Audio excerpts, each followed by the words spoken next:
कुछ समय भी, जिसने इन जो दिख रहे हैं लोग, मैं इनको ये कहूँगा, ये पिछड़े नहीं हैं, पिछाड़ दिए गए हैं शिक्षा की वजह से, संस्कारों की वजह से, मानसिक ग्रस्तता की वजह से। उसमें परिवर्तन लाना पड़ेगा।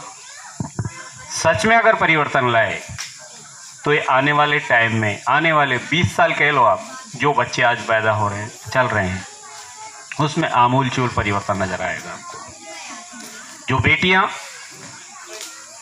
कम शिक्षा के कारण, स्थान परिवर्तन के कारण पढ़ नहीं पा रही है, उन्हें विजुअल क्लासें अध्ययन करने का तरीका बताओ।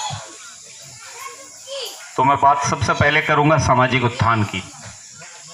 सामाजिक उत्थान तभी होगा जब हम मन से धारणा तय कर लेंगे कि हम बदलना चाहते हैं। अगर हम बदलना चाहते हैं, ये निश्चित कर लिया, तो दुनिया की कोई ताकत आपके बदलाव को नहीं रोक सकती। बदलने के लिए आपको सबसे पहले जो अहम काम है वो करना पड़ेगा, शिक्षित बनना पड़ेगा। जितना अच्छा से अच्छा आप शिक्षा ले सकते हैं लें।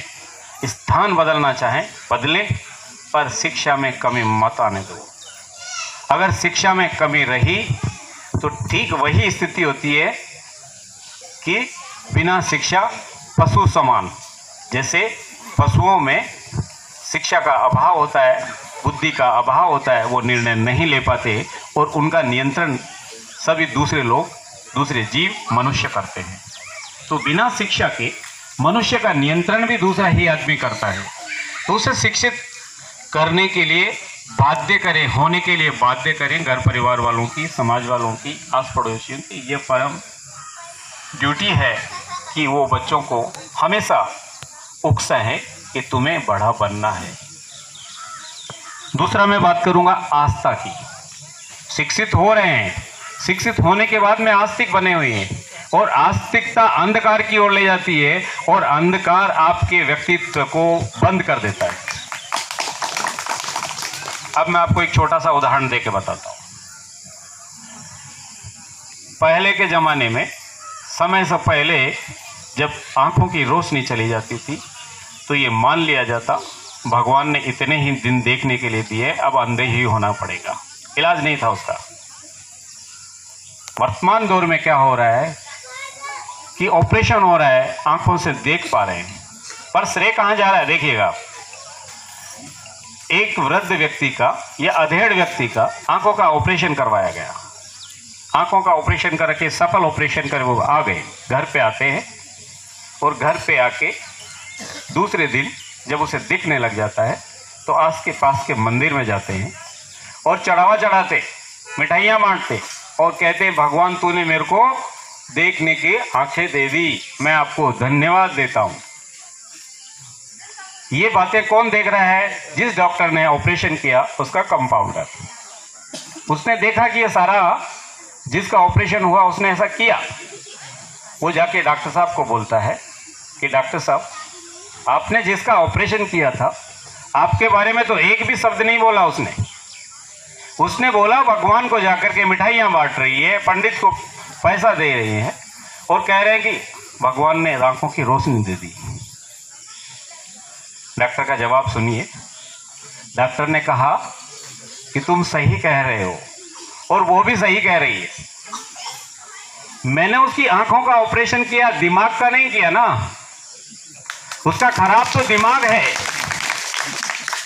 तो वो स्थितियां आप लोगों की है स्थिति। मैं इसलिए सटीक बोल रहा हूं। आप मेरे से नाराज हो जाए, मेरे जाने के बाद गालियां दे सकते तो दें, पर फैक्ट है आप आस्तिक हो चुके हैं। आप बदलना नहीं चाहते, आप पुरानी रीति रिवाजों का मनन करे जा रहे, जिनसे कुछ नहीं मिलने वाला आपको। आपकी आर्थिक स्थिति में परिवर्तन नहीं आने वाला है। आप जितनी मर्जी पूजा पाठ कर लें, आपके बाप दादा पूजा पाठ करते करते इस दुनिया को छोड़ के चले गए, आज तक कुछ भला नहीं कर पाए। और आप अपनी जिंदगी में 40 साल, 50 साल, 60 साल, जो भी जिस अवस्था में है, पूजा ही करे जा रहे हैं आज तक।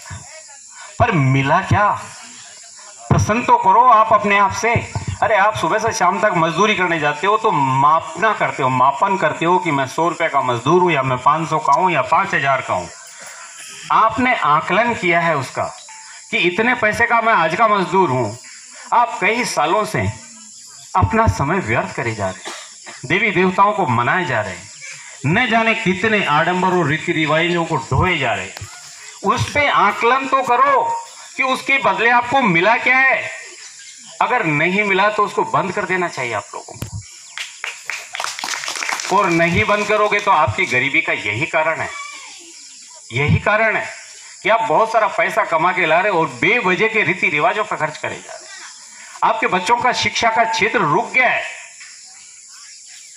आपने अगर इस कार्यक्रम में, जैसे बहुत सारे घरेलू कार्यक्रम होते हैं, थोड़ा सा पानी देना, बहुत सारे घरेलू कार्यक्रम होते हैं, उस घरेलू कार्यक्रम पे आप अपनी मेहनत का बहुत सारा पैसा खर्च कर चुके हैं।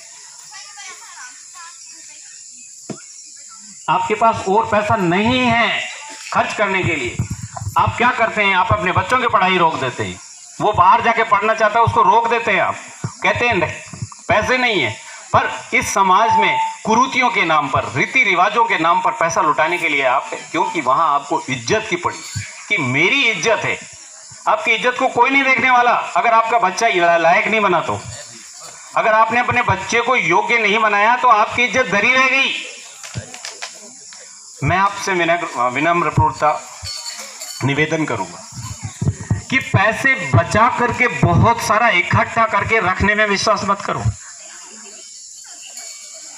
वो पुरानी कहावत है, पूत सपूत तो क्यों धन सींचे, पूत कपूत तो क्यों धन सींचे। अगर आपने बहुत सारा पैसा इकट्ठा करके बचा लिया है और आपका बच्चा योग्य नहीं बचा, तो आपने ये तैयार कर लिया है कि आपने बच्चे को अपाहिज बना दिया है कि बेटे मैंने तेरे लिए इतने पैसे की व्यवस्था कर रही है कि तू मत कमाना, तेरी जिंदगी चल जाएगी। नालायक बना दिया है। तो क्या करना है, उसके बैरियर्स को चेक करो, जगह जगह रोको, जरूरत के जितना पैसा दो उसे।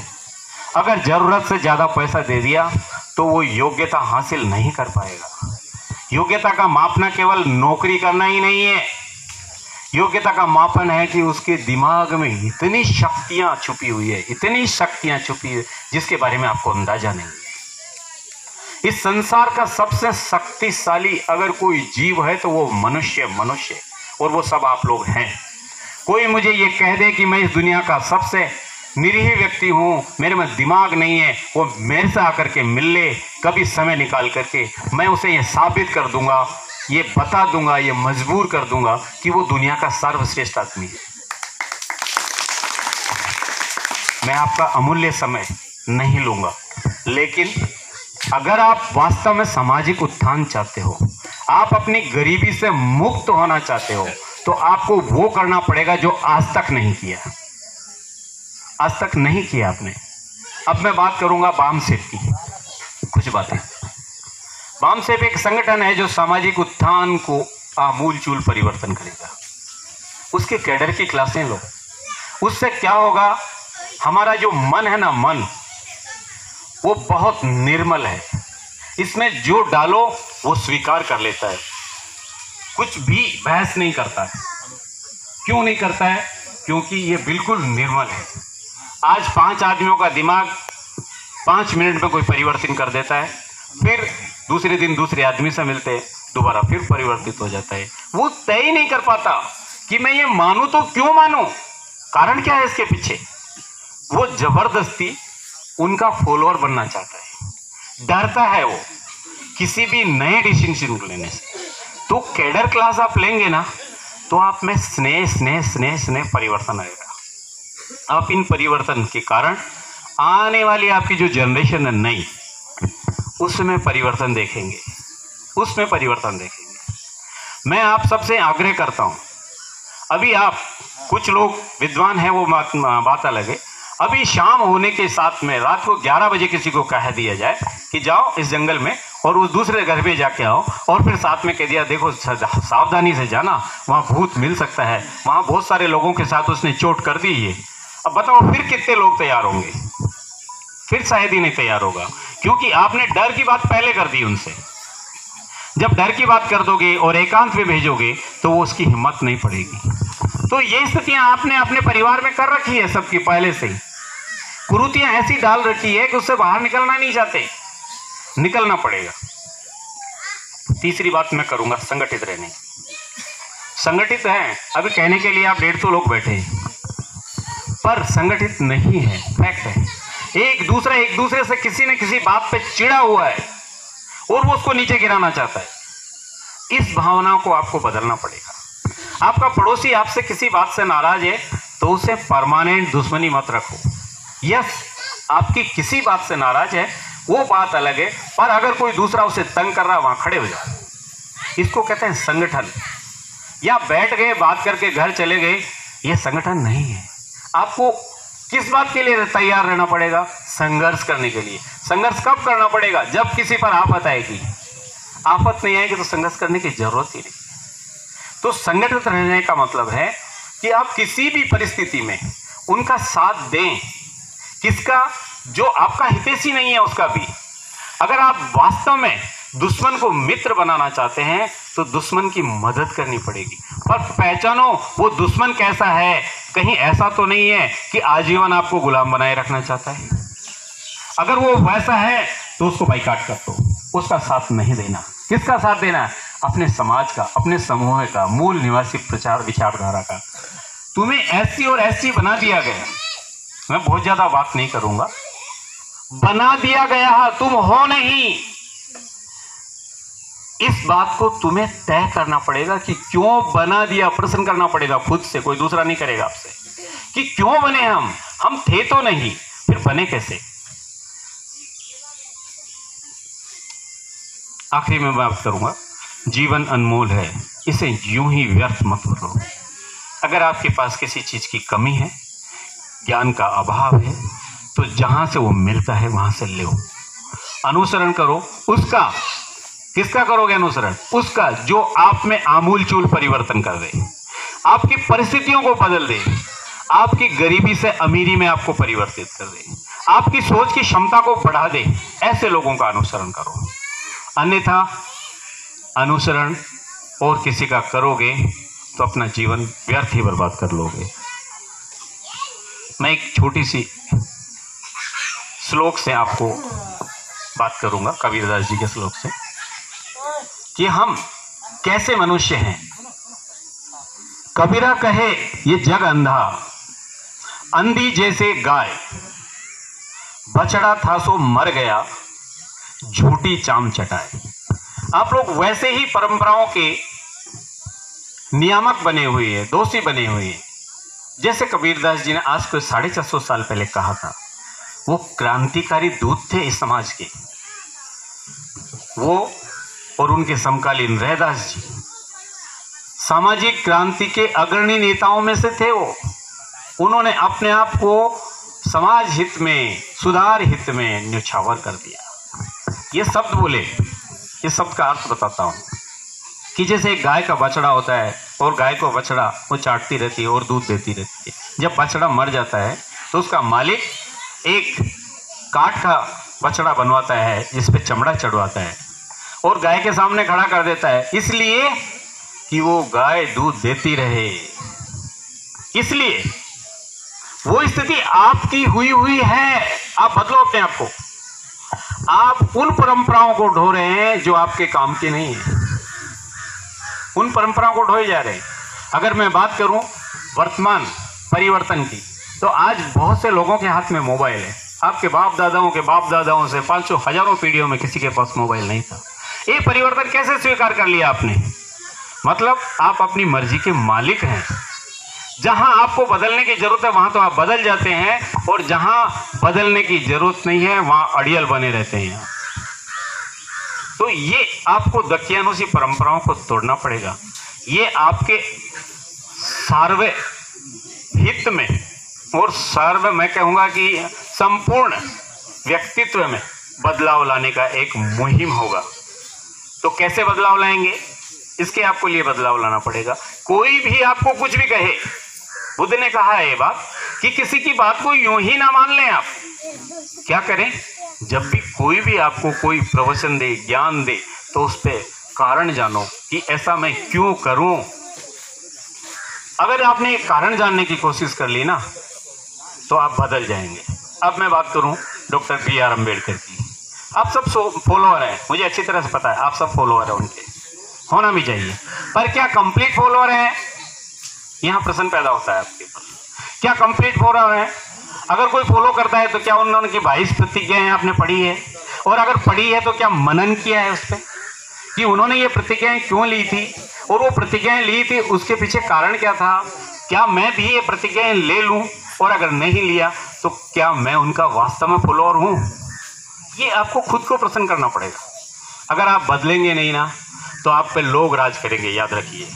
अगर आप बदलना नहीं चाहते तो लोग बदले रहेंगे और वो आप पे राज करेंगे, और आप यूं ही अपनी ज़िंदगी को गंवाते चले जाएंगे। दूसरी बात और करूंगा मैं आपसे